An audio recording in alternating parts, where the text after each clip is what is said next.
दे रखा है कि A B C D is a trapezium और दूसरा है A B is parallel to C D. तो ये किस टाइप का ट्रिपेजियम है जहाँ पे ए बी जो है वो पैरेलल दिया हुआ है सी डी के, और दूसरी चीज़ जो गिवन है वो ए डी जो है that is equal to B C. तो ये आइसोसेलेस ट्रिपेजियम है बेसिकली, जिसकी दो साइड्स बराबर हैं, और हमें सबसे पहली चीज़ जो प्रूव करनी है वो है एंगल ए जो है वो एंगल बी के इक्वल है, यानी कि दिस एंगल और ये वाला एंगल, इन दोनों को हमें इक्वल प्रूव करना है। Second C is equal to D, और थर्ड जो है triangle A B C is congruent to B A D. तो हमने इसमें करना क्या होगा, हमें इसको ऐसे जो दो पैरेलल साइड्स हैं उसमें जो शॉर्टर साइड है उसको ऐसे प्रोड्यूस करेंगे और एक लाइन पैरेलल ड्रॉ करेंगे सी से जो ए डी जो कि क्या होगी ए डी के पैरेलल होगी। सो यहाँ से हमने कंस्ट्रक्शन ऐसे करी है। सो यहाँ पे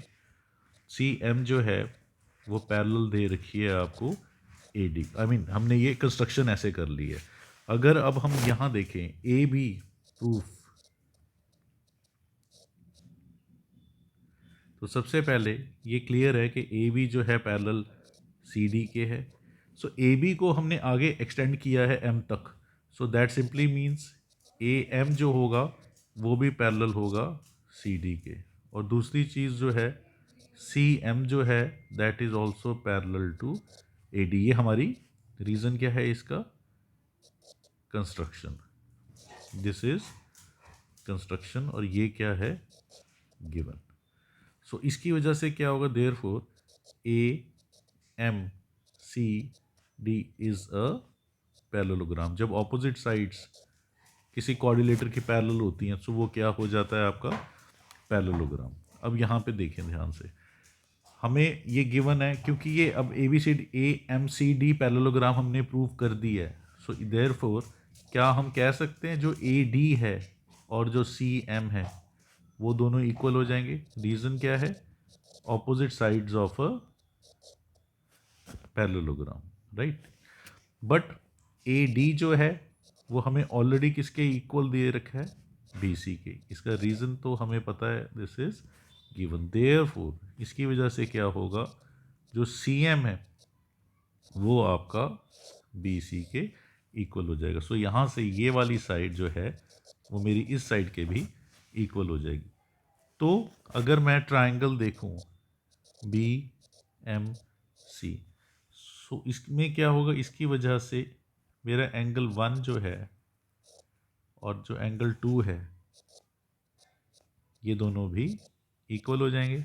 रीजंस क्या है, angles opposite to equal sides are also equal. So यानी कि एंगल 1 एंगल 2 के हमारा इक्वल हो गया। अब यहाँ पे एक चीज़ हमें देखनी है कि ए एम सी डी जो है वो मेरा पैरेललोग्राम है। सो यहाँ पे मैंने ये दो एंगल्स को और नाम दे दिया। सो हमें एक चीज़ पता है, क्योंकि ए डी जो है वो पैरेलल है एम सी के, देयरफॉर क्या मैं बोल सकता हूँ एंगल 3 प्लस एंगल 2 जो है वो 180 होगा उसका सब। रीज़न, को इंटीरियर एंगल्स। और इसी तरह से एंगल 1 प्लस एंगल 4 इन दोनों का सम भी 180 है। इसका रीज़न क्या है, लीनियर पेयर।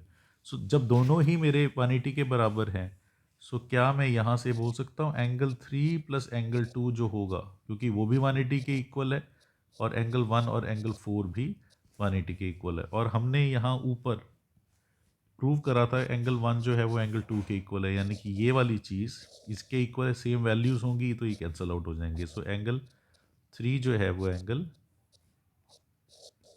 4 के इक्वल हो जाएगा। तो हमें सबसे पहली चीज़, एंगल 3 मेरा क्या है, एंगल ए, एंगल 4 क्या है मेरा, एंगल बी। तो हमारा फर्स्ट चीज़ जो है वो तो यहाँ से प्रूव हो गई।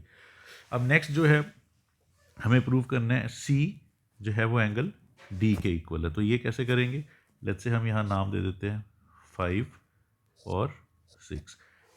क्योंकि मेरी जो ए बी है और सी डी हैं ये दोनों पैरेलल हैं, सो क्या मैं बोल सकता हूँ एंगल 3 और एंगल 5 का सम जो है वो कितना होगा, यहाँ पे हम इसको लिख लेते हैं एंगल 3 प्लस एंगल 5